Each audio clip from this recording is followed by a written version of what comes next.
રાજ્યમાં ચાલતા દારૂના અડ્ડા પર જનતા રેડ કરી નેતા તરીકે ઉભરી આવેલા જે ધારાસભ્ય અલ્પેશ ઠાકોર જનતા રેડ કરીને ઉભરી આવ્યા હતા અને તે હવે ફરીથી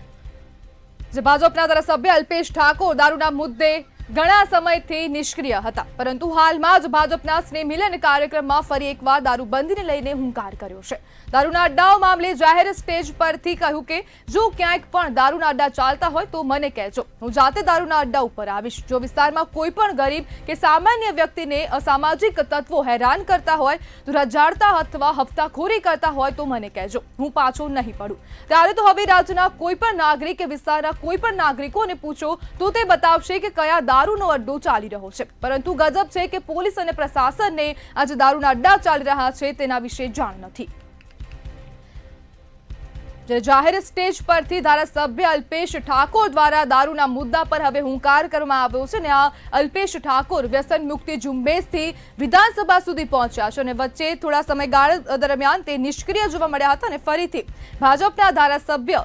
હવે દારૂના મુદ્દે હુંકાર કરતા જોવા મળ્યા છે। આપણી સાથે રાજકીય વિશ્લેષક પાર્થ ઠક્કર જોડાઈ ગયા છે। પાર્થભાઈ, વ્યસન મુક્તિ ઝુંબેશથી ફેમસ થયેલા જે ધારાસભ્ય છે તે ફરી એકવાર દારૂના મુદ્દે હુંકાર કરી રહ્યા છે, શું કહેશો? હા, સૌપ્રથમ તો મંતવ્ય ન્યૂઝના માધ્યમથી આજે ધારાસભ્ય ગાંધીનગર દક્ષિણના ધારાસભ્ય અલ્પેશ ઠાકોરનો જન્મદિવસ છે, તો તેમને શુભકામનાઓ પાઠવું છું। આજે તેમણે જે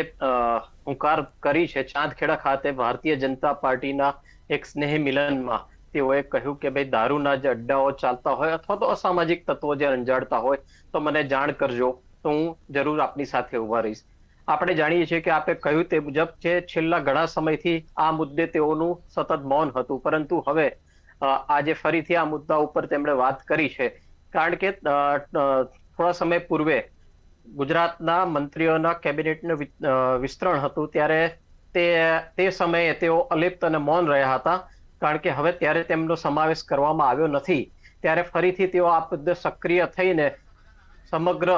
ઠાકોર સમાજનું અને સરકારનું ધ્યાન પોતાની તરફ દોરવા માંગતા હોય તેવું લાગી રહ્યું છે। આમ તો આ મુદ્દો પોલીસ તંત્ર સાથે જોડાયેલો છે અને પોલીસ તંત્રએ આ અંગે કામ કરવાનું હોય છે, પરંતુ તેમનો હુંકાર કે તેમના વર્ચસ્વને બતાવી રહ્યો હોય તેવું ફલીભૂત થઈ રહ્યું છે। પાર્થભાઈ, હવે જે પ્રમાણે આપ કહી રહ્યા છો કે અલ્પેશ ઠાકોરનું મંત્રીમંડળમાં સ્થાન નથી મળ્યું, તો તેના કારણે તે બળાપો ઠાલવી રહ્યા છે? બિલકુલ, કારણ કે મંત્રીમંડળમાં તેઓને નામ અગ્રણ હરોળમાં બોલાતું હતું ને તેઓએ તો અગાઉ પણ કહી ચુક્યા છે, એના ચેનલ પર પણ આપણે વાત કરી ચુક્યા છીએ કે લીલી સહીથી એમને સહી કરવાનો જે અવરકો હતો તે પૂરો થયો નથી। તેના કારણે અને હવે જ્યારે ઠાકોર સમાજમાં પણ પોતાનું વર્ચસ્વ અને વિધાનસભા ક્ષેત્રમાં પણ પોતાનો એક દાવો મજબૂતાઈ કરવા માટે,